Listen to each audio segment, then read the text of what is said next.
Alright, abagala baffe nga bulijjo tukomyewo ne programu yaffe Enganzi The Youth Company. Muno nno mwe tusinziira okwogerako ebyo ebikwata ku bavubuka, ebibaluma wamu n'ebyo bye bandibadde bayagala okuyiga, nga muneeno mwe tusinziira okubanga tukubaganyiza empawu oba twogera ku bintu eby'enjawulo.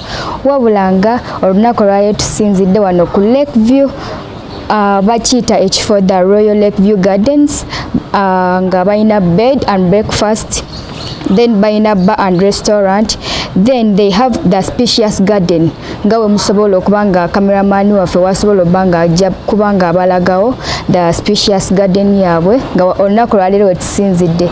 Wabula nga siyisenzeka wabula nga ndi n'omu ku bavubuka abo bewandibadde oyagala okumanyako kwebyo like oba bewandibadde obeera ng'oyagala okumanyako kwebyo ebibakwatako wamu n'ebyo bye tugenda obbanga twogerako biki bye basanga mu bulamu bwabwe obwa bulijjo wamu nange omuweereza Olukaya Musa. Ssebo tukwaniriza olunaku lwaleero. Nsanyuse nnyo okubanga ndi wamu nammwe. Bassebo ne bannyabo abalabi ba Youth Company ze bampita Churchill, Center mu Churchill James. Nimezi kuva ku sitendekere Makerere, nkola Bachelor of Arts in Social Sciences, ngeze mwaka gwange gwa kubiri, era ndi muvubuka nga mwabale abandala. Kati omuntu waffe yandibadde ali eyo omuntu waffe omuvubuka yandibadde aliyo nga atulaba olunaku lwaleero. Ndino omuvubuka Sentamu Churchill nga wabagambye. Sentamu Churchill, obulamu bwo obutambuza otya? Obulamu engeri gye kiri nti nkyali mu ssomero, usually ebintu bye nsinga okukola byetooloolera ku kuba nti ndi mu ssomero. Olinayo lectures semester bweba eri on probably ogenda n'osoma, but out of that mbako emirimu mirala gye nkwasaganya kubanga ntuse mu myaka egyetaaga okwegabirira, so funa emirimu gy'okwasaganya ne mu biseera byange eby'eddembe nensamba ku kapiira nensoma ku bitabo ng'ebyo okwekumanga obwongo butambula and keeping myself knowledgeable. Mwami Sentamu nga omulamwa gwaffe guyimiridde nti The Youth Company twogera ku ebyo abavubuka biki bye bayita mu bulamu bwabwe obwa bulijjo. Gw'olowooza omuvubuka wa kaakati kiki kye yandibadde yeetaaga okubanga alwaninga obulamu bwe nga butambula mu ngeri ennungi? Sijja kulowooleza abavubuka bangi naye nze ng'omuntu ndowooza nti omuvubuka yenna ali eyo olina okukkiriza ekisooka nti obeera mu ssomero, because with education comes a lot of opportunities. N'ekirala oli abanga tasobodde oba tosobodde kufuna education obanga wamaliriza okusoma noonya kyeweekolera, tandikayo ka business akatono ngaako, wafuna omulimu olina okubeera idle because a lot of things come with idle company. So probably ndowooza muvubuka esaana nobanga anoonya nti either wemba siri mu ssomero kyekifula nga ndi busy, how do I benefit society nze ng'omuvubuka? Kale oyogeddeko ku kintu ky'okusoma, golowooza essaawa ya kaakati okusoma kugatta kinene nnyo ku muvubuka oba? Tekiri ku muvubuka kwokka, okusoma kugatta ku buli ssekinnoomu ne system gye tutambuliramu nga Bannayuganda oba ng'ensi bw'etambula. Ensi ekiwusidde nnyo bajjajjaffe nabo baasomanga naye nga bo basomesa mwana nti omulenzi oyiga bw'oti, omwana omuwala emmere oginyiga bw'oti. So education has been there, just ntize ekyukakyuka. Right now education weeri it is kyabuwaze, omulembe gwetaaga abantu abasomye. Tojja kujja mu nsi nga tosomye. Sigamba nti abatasomye baba outcast ba society, but okusoma kugattako kinene nnyo ku society yaffe gye tulimu. Nti civilization is as a result of education. So I believe education is a very core value and necessity for the youth out there. So wajja oli eyo okusoma tekulimba ng'enkumbi bwe yali nga terimba ebiseera ebyo, ne kati terimba naye bigenze bikyukamu. So okusoma kwabuwaze nze bwe ndowooza nanze. Okyogeddeko ku kintu ky'okusoma nti okusoma kugatta kinene nnyo ku bulamu bw'omuvubuka.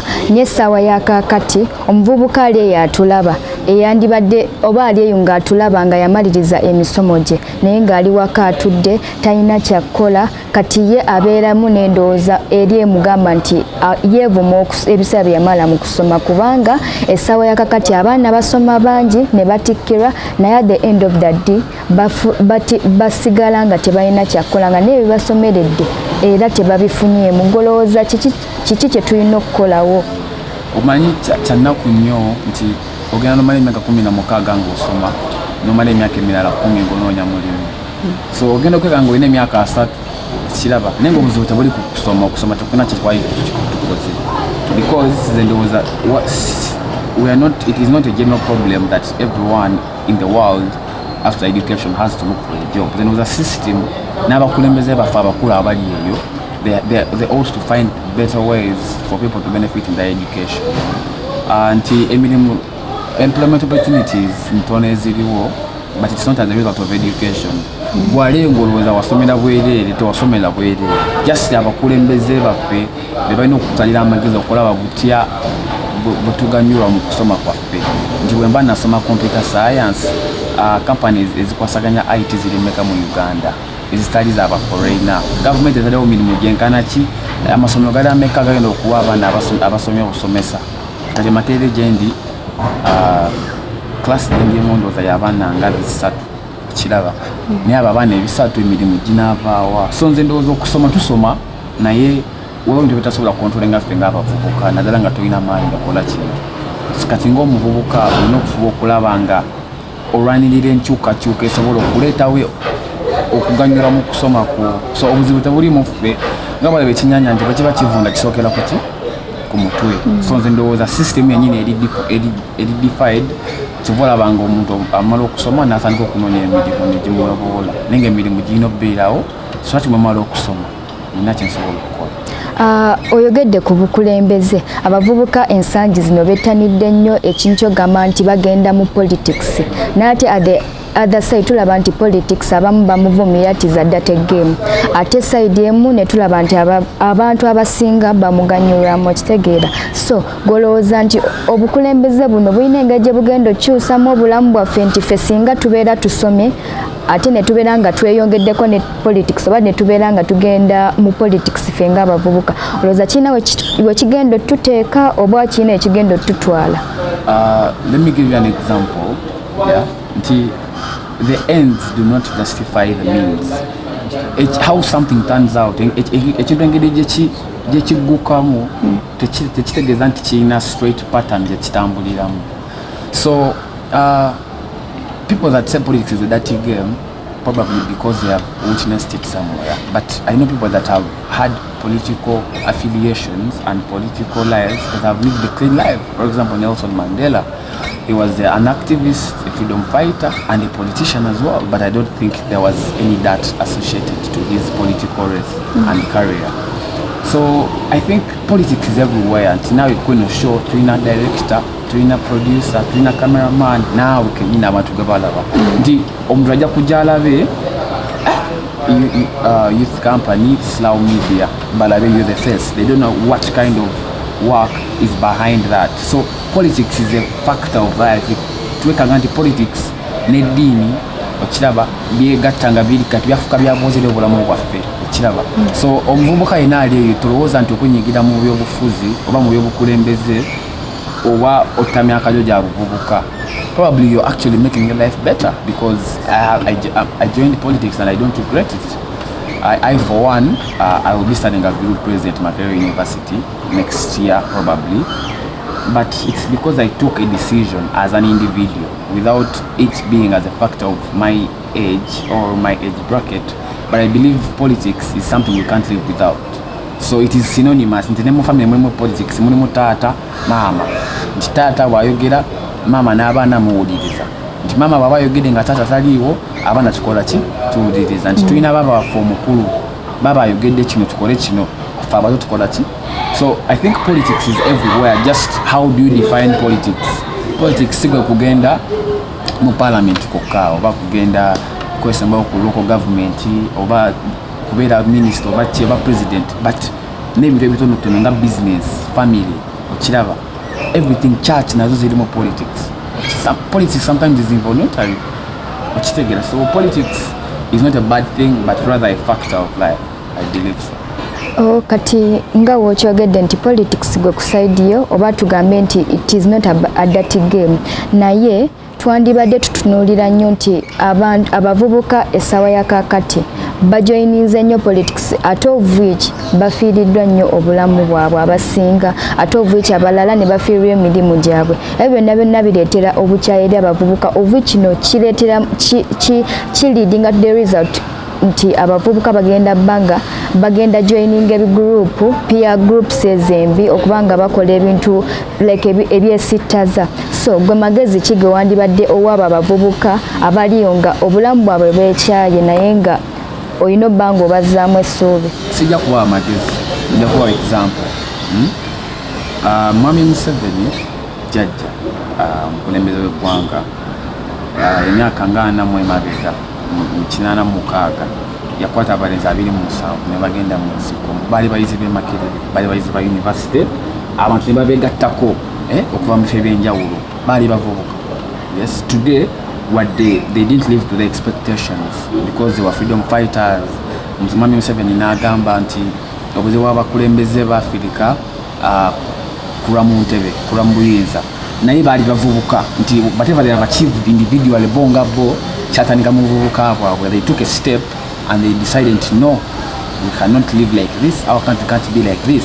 That is an example. It should be a motivation actually for the youth out there. Just nti obuzibu bwe tulina mu bisaa bya Mwami Museveni waliwo eddembe, kiraba nti omuvubuka yakeeranga n'agamba nti kino sisobola kukikola, sikikiririzaamu.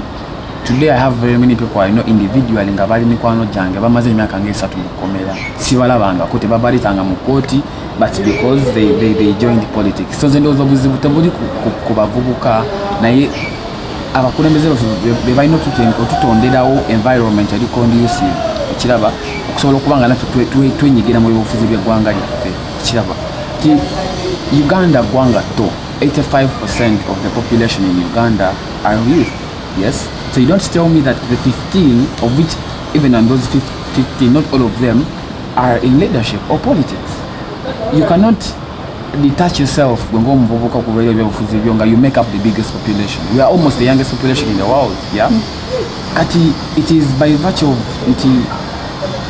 what the politics wegwanga lyaffe naku nnyo nti yennyonnyola abavubuka nti ogamba okusinga ogenda okunsiba kangende mbeere waka.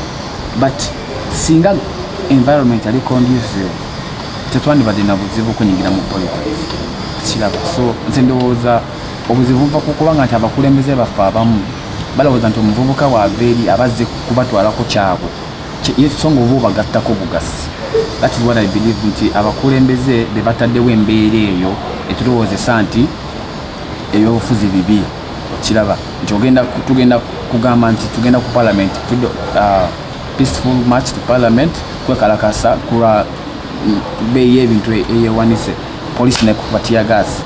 Bali abekalakasa abagala ebiwandiiko byabwe biyite mu parliament, police bawulekera paka mu parliament. Okiraba, so nze ndowooza just that we just need to juggle how we run our things and the system and what rules are set that govern youth engagement in politics. That is how best we can prosper in us being active in politics, not rather us thinking that politics in general chibi. Okay, well, back to the education system. Kati omuvubuka ali eyo ng'asoma ali ku university golowooza omuvubuka essaawa ya kakati tugenda kukola batya okubanga tusoma, but as well tugenda banga tweCreatingawo emirimu gyaffe, tucreatingawo emirimu gyaffe, being that tugenda beera ba job maker not ba job seekers. Golowooza amagezi kigowa omuvubuka ali eyo okubanga ali kusoma naye ng'essaawa ya kati yandibadde ayagala nti abeere job maker but not job seeker? I'll tell you something small. It is next to impossible sometimes to have a synonymous relationship between emirimu n'okusoma, because kati imagine I'm a student at Makerere University, I do evening program. Okay, let's say I do day program. Yeah, I do the nkola nsoma misana, nsoma kuva sawa 2 ez'okumakya paka saa 12 ez'olweggulo kiraba kitegeeza bwe mba nvudde ku ssomero nga nze gye nsula mu bisulo byaffe mba nina okuwummula netegeera olunaku olw'enkya but I believe mu kusoma okwo you can also try and acquire a skill omanyi with job creation tokera n'ogamba nti kati nze ngenda kukolawo omulimu ntandika okuwa abantu emirimu what you can do ekiyinza okukuyamba gwe ng'omuntu initially learn a skill like how to be a barista, how to make liquid soap, okutunga crochet singezo. I know a friend, shout out to you, L&G Styles at Monaco Road, Kasulu. She's a friend of mine. She's a lady that is at university naye aina boutique and she crochets like akora crochet says ongezo bukete bichi and she's earning a living, you know. She's afuna sente teta kubira mami sente za kino just learn a skill nga kutunga just ntinebit kiri sad nti sakte ezimu tetwazifunamu kati nga oyizo gamba osamba akapiira naye oyizo kasamba n'otakafunamu but that could be another skill that nti woba ovudde ku ssomero olina tiimu gyogenda n'osambira akapiira n'ofuna akasente so zindowooza if you there and you feel like you want to have a job of your own, get a skill that you feel you can nga ogenda kwewa emirimu nti leero ngenda ku boutique kutunga suuti owayiza okutunga amasuuti owayiza okukola dressing ono okola cakes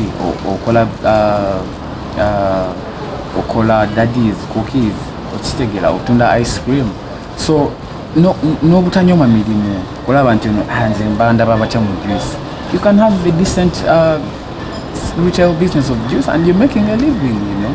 So zindowooza okusoma tusome naye tuleme kutwala ebyo tusome byokka mu kirasi kubanga si bye bikola obulamu. My father always tells me nti amagezi g'omu class tegamala okuba nti omanyi bamandera omanyi science biki wetaaga n'okumanya ebintu engeri ebintu gye bitambulamu. So nze ndowooza okusingira ddala tusoke tujjemu okunyoma emirimu then tuyige a certain skill ng'omanyi nti eno ne bwe mba ngenze mu kifo ekirimu bananga abalala 10 nsobolera okukifunamu. Oh, all right. Mwami James, you talked about you're becoming a leader, and whenever they're checking out kubayo like NASANS and you youth activities. Youth activities so tunyonyole aba akola chinga yo muntu. Youth activism is all about fighting for something, like fighting for maybe freedom of something and all whatnot. Within those, me being a youth activist is to be a voice for the voiceless, the people that are out there that have the same mindset as me but don't have the same voice as I do. I probably have better mindsets than I do, but they have nowhere to speak about these things, you see. So being a youth activist, I looked at how the trend is sloping.